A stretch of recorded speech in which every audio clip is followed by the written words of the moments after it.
Where the mind is without fear, written by Rabindranath Tagore, was the author of Gitanjali, and its profoundly sensitive, fresh, and beautiful verse.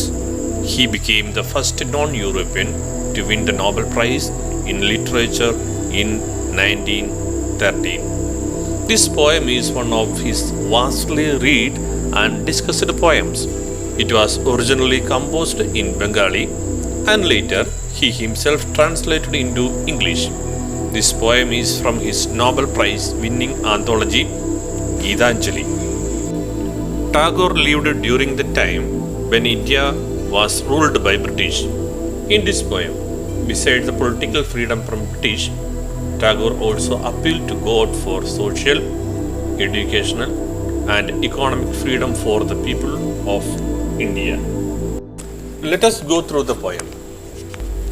Where the mind is without fear and the head is held high, where knowledge is free, where the world has not been broken up into fragments by narrow domestic walls, where words come out from the depth of truth, where tireless striving stretches its arm towards perfection, where the clear streams of reason has not lost its way into dreary desert sand of dead habits, where the mind is led forward by thee into ever-widening thought and action, into the heaven of freedom, my Father, let my country awake.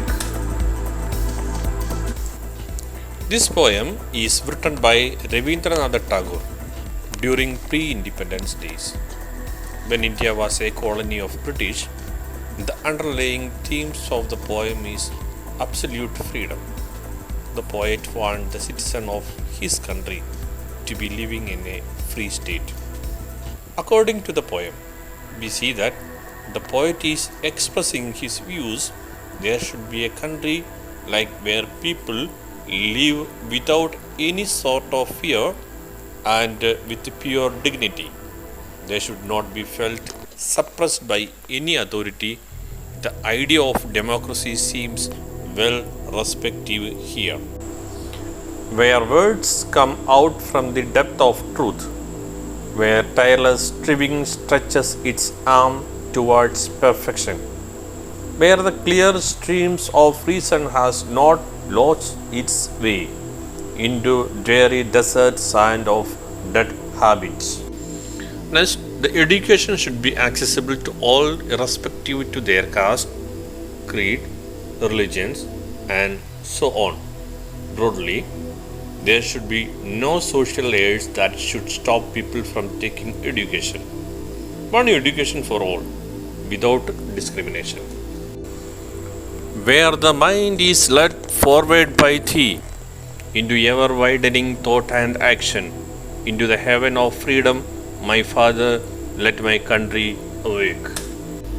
Next appeal is that the people of country should be living united, not to be bogged down by the social barriers like casteism, regionalism, or religion, etc.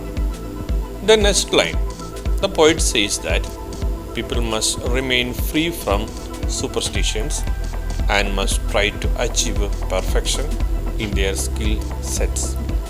Indeed, the poet requests God that let his country get awakened in all those conditions which he mentioned earlier.